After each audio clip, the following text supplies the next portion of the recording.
ఓం నమో శ్రీ లక్ష్మీ వెంకటేశ్వరాయ శ్రీ మహాగణాధిపతయే నమః. ముదాకరాత్తమోదకం సదా విముక్తి సాధకం కళాధరావతం సకం విలాసిలోకరక్షకం. మరి వినాయకుడు ప్రార్థన చేస్తూ మనం ఈ వారం అంటే సెప్టెంబర్ మాసంలో ఫలితాలు ఎలా ఉంటాయి? సెప్టెంబర్ మాసంలో మనం చూసినట్లయితే గురుడు మిథున రాశిలో ఉంటాడు. అలాగే మిగిలినటువంటి గ్రహాలన్నీ కూడా సింహరాశిలో రవి, బుధుడు ఇటువంటి గ్రహాలన్నీ కూడా ఉన్నాయి. మరి ప్రధానంగా రాహువు మరి కుంభరాశిలోను, శని మీనరాశిలోను సంచారం ఉంటుంది. ఇంకా చంద్రుడు మొదలైనటువంటి గ్రహాలన్నీ కూడా ఆయా రాశుల్లో ఉంటాయి. ఈ విధమైనటువంటి గ్రహ సంచారం అంటే మనకి సెప్టెంబర్ నెలలో కొంతకాలం 15, 16 తారీఖుల వరకు ఏమో సింహంలోను, తదుపరి కన్యారాశిలో రవి ప్రవేశం ఉంటుంది. ఈ విధమైనటువంటి గ్రహాల యొక్క సంచారం వల్ల అంటే కుజుడు కన్యారాశిలోను మార్పుతో ఉంటారు. మార్పు వస్తూ ఉంటుంది, వెళ్తూ ఉన్నట్లుగా మిగిలిన గ్రహాలన్నీ కూడా తక్కువ సమయం ఉంటాయి. కాబట్టి ప్రధానమైనటువంటి గ్రహాల్లో గురుడు, రాహు, శనుల యొక్క ప్రభావం ఎక్కువగా చూపిస్తూ ఉంటుంది. చేత ఈ రాశులకి మనకి సెప్టెంబర్ నెలలో మనం ఎలా ఉన్నది, మనం ఏ పరిహారాలు చేసుకోవాలి, ఏ పరిహారాలు చేసుకుంటే మన జీవిత లక్ష్యం పాజిటివ్ వైబ్రేషన్స్ డెవలప్ అవుతాయి, అనుకూలమైనటువంటి ఫలితాలు ఉంటాయి. వ్యతిరేకంగా ఉండే సమయంలో అనుకూలంగా కూడా మనం చేసుకోవచ్చట. అంచేత గ్రహారాధన ద్వారా, పరిష్కారాల ద్వారా, పరిహారాలను పాటించడం ద్వారా గ్రహ వ్యతిరేక భావాలను తగ్గించి అనుకూలమైన భావాలుగా మానవుడు తీసుకునే అవకాశాలు మానవుడికి ఉన్నాయి. అందుచేత మనకు అనుకూలమైనటువంటి గ్రహాలు, వ్యతిరేకమైన ఫలితాన్ని ఇచ్చేటువంటి గ్రహాలు మనం అనుకూలంగా మార్చుకునే ప్రయత్నం చేద్దాం. ముందుగా మన రాశి గురించి తెలుసుకుందాం. మీనరాశి.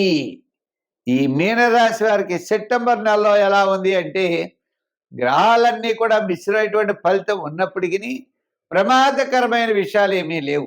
సాఫీగా వెళ్ళేటువంటి పరిస్థితులు ఉన్నాయి. చాలా నిదానంగా వెళ్ళవలసినటువంటి పరిస్థితులు ఉన్నాయి.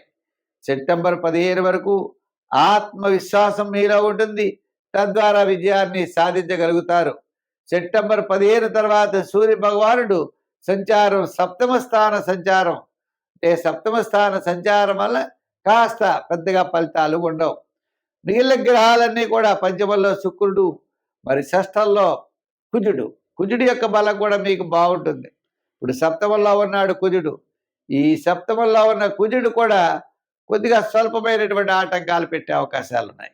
ఏదైనప్పటికీ ఈ రాశి వారికి మరి కాస్త అనుకూలమైన వాతావరణంతో పాటు స్వల్పమైన సమస్యలు ఎదుర్కొనేటువంటి పరిస్థితి కూడా ఉన్నది. కాబట్టి ప్రతి ఒక్కరు కూడా ఏ పని చేసినా పని యందు శ్రద్ధ, నిదానము, మంచి ఆలోచనలతో ముందుకు వెళ్ళాలి. తద్వారా ఎక్కువ ప్రమాదం తెచ్చుకోకుండా తక్కువ ప్రమాదంతో మనం ముందుకెళ్ళే పరిస్థితులు ఉంటాయి.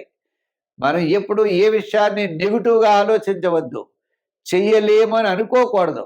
బాగుండదు అని అనుకోకూడదు. బాగోలేదని అంతగానే అనుకోకూడదు. ఇలా మనం నెగిటివ్ ఆలోచన లేకుండా పాజిటివ్గా ఆలోచిస్తూ ముందుకు వెళ్ళాలి. విద్యార్థులు కూడా నాకు బాగోలేదు అనుకోకూడదు. ఎందుకు బాగోలేదు, బాగుంటుంది, తప్పనిసరిగా చేస్తూ శివారాధన చేయండి. రాజకీయ నాయకులకు పెద్దగా అవకాశాలు ఉండవు. వృత్తుల పరంగా మనం చూసినట్లయితే డెవలప్మెంట్స్ పర్వాలేదు, కొంచెం ఎక్కువ కష్టపడాలి. వ్యాపారాత్మకమైన ఆర్థిక లావాదేవీలు కూడా మాసంలో ఫస్ట్ 15 రోజులు బాగుంటాయి, తర్వాత 15 రోజులు సామాన్యంగా ఉన్నాయి. ఏదైనప్పటికీ కూడా మనం నిదానంతో వెళ్ళాలి. ఫైనాన్స్, జనరల్, కిరాణా, మెడికల్, లోహ, యంత్ర, వాహన, చేతి వృత్తి పనివారు, కార్మికులు, సంచార వ్యాపారస్తులకి మొట్టమొదటి 15 రోజులు పర్వాలేదు. అంచేత ఈ మిగిలినటువంటి ఏమో శివారాధన, శివాలయానికి వెళ్ళడం చాలా మంచిది. మరి శని భగవానుడి యొక్క ఆయన తిల దానం చేయడం చాలా మంచిది. తిలలు ఒక తావులపాకులో వేసి దానం చేయండి. కాలిమట్టి, నల్లగొడ్డ, స్టీల్ గ్లాసు ప్రవహించే నదిలో శనివారం నాడు శనివారంలో అంటే 6 to 7 ఆ సమయంలో నదిలో వదిలిపెట్టండి. తప్పకుండా మంచి ఫలితాలు ఉంటాయి. ఈ సెప్టెంబర్ నెల గతం కంటే కాస్త ప్రోత్సాహకరంగా ఉంటుందని చెప్పి తెలియజేస్తూ స్వస్తి. సెప్టెంబర్ నెల ధనుర్రాశి వారికి మనకి ఎలా ఉంటుంది అని మనం ఆలోచించాలి. ఈ ధనుర్రాశి వారికి గురుడి యొక్క బలం అనుకూలంగా ఉన్నది, శని యొక్క బలం అనుకూలంగా లేదు. గురుడి యొక్క బలం అనుకూలంగా ఉండడం వల్ల కుటుంబార్థిక సంతానపరమైన వ్యవహారాలు చాలా ప్రోత్సాహకరంగా ఉంటాయి. మరి సెప్టెంబర్ 15 తర్వాత దశమ భాగంలోకి మనకి సూర్య భగవానుడు వస్తాడు. అంచేత ఆయన యొక్క ప్రభావం వల్ల సెప్టెంబర్ 15 నుంచి మీకు అనుకూలమైన వాతావరణం ఉంటుంది. అంటే గురుడి యొక్క బలం ఉండడం వలన కుటుంబార్థిక సంతానపరమైన వ్యవహారాలు చాలా ప్రోత్సాహకరంగా ఉంటాయి. మీకు మంచి మంచి ఆలోచనలతో ముందుకు పెడతారు. ఇతరుల యొక్క సహాయ సహకారాలు ఉంటాయి.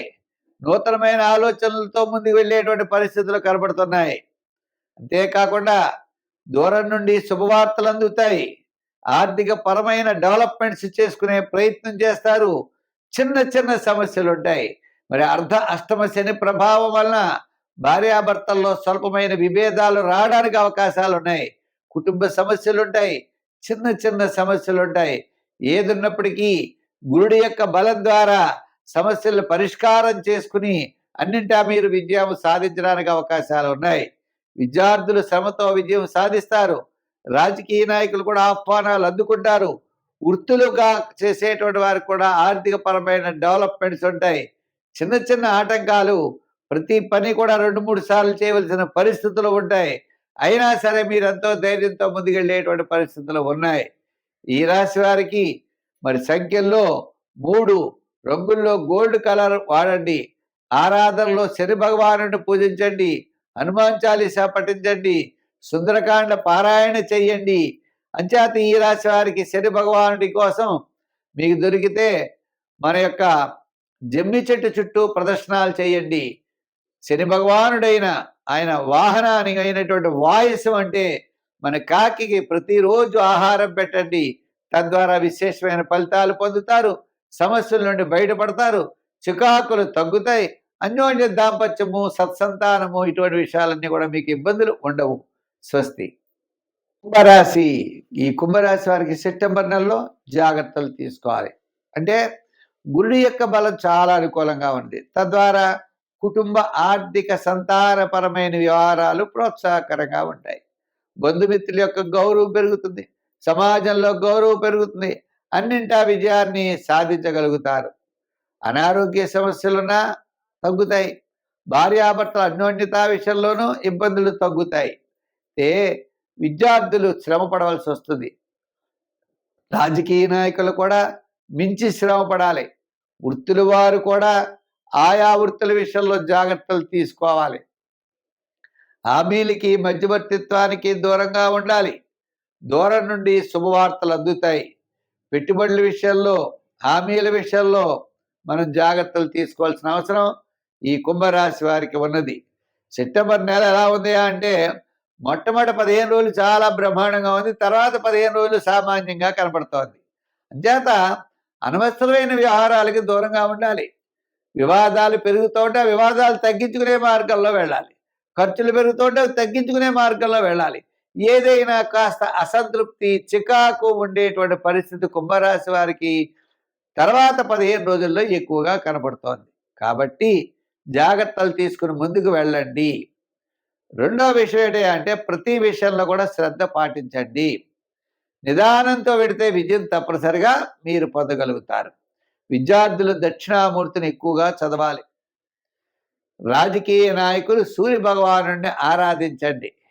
వృత్తులుగా వెళ్ళేటువంటి వారు, అలాగే వ్యాపారాత్మకమైన వారు వెంకటేశ్వర స్వామి వారిని ఆరాధించండి. విష్ణు యొక్క ఆరాధన చేసి స్వామివారికి తులసి మాలలను ఎక్కువ సమర్పిస్తే తద్వారా విజయం సాధించగలుగుతారు. ఇంకా మామూలుగా ఉన్నటువంటి వారందరూ కూడా శని భగవానుని బాగా పూజించాలి. ఆయన మిత్రుడైన ఆంజనేయ స్వామిని కూడా పూజించవచ్చు.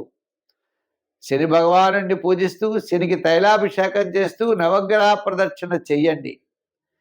తిలదానం చెయ్యండి. జమ్మి చెట్టు చుట్టూ ప్రదర్శనలు చేయండి.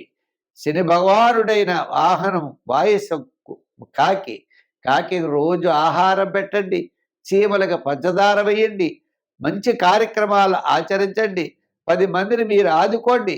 తద్వారా మీరు విజయం సాధించగలుగుతారు. స్వస్తి.